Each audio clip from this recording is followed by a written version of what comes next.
na proud yung kanyang mga players na nanonood. Pero let's take a look at what happened in this match. Rhea, set number 1. Well, nakita natin maganda ang naging simula dito ng Marikina. Well, unang puntos pa lang, if you can remember, that has been a really long rally, but still it went in favor of Marikina. And it was a slow start from Negros Blue Hawks. Hindi sila naka-establish ng kanilang service passing, kaya naman itong Marikina took advantage of that, and it remained here in set number 2. Although the Negros Blue Hawks, they had a better showing here. Medyo na-activate na ang kanilang mga spikers in the middle, but still, it was the unstoppable offense of the Queen of the Court, Shannon Palag, alongside itong sila Sid Niegos, Justin Rebleza, and of course, Joy Onofre. Yes, you mentioned already yung key players ng Marikina, and although it's an all hands on deck para sa Marikina Lady Shoemasters, pagdating ng set number 3,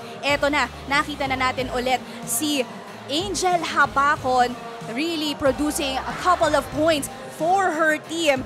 And dito medyo nag-iba yung takbo ng laro ng Marikina as they have committed a couple of errors, kaya naman nakuha ng Negros yung set number 4. Pero hindi na nagpahuli ang Lady Shoemasters pagtungtong ng 4th set, na wherein this is the time for Mary Joy Onofre na makakuha ng puntos from the service area pa lang, at yun nga ang tumapos sa set na ito. And na-extend nga tayo dito in set number 4 kasi nga in the side of Negros na-activate din yung mga spikers nila like Angel Habacon.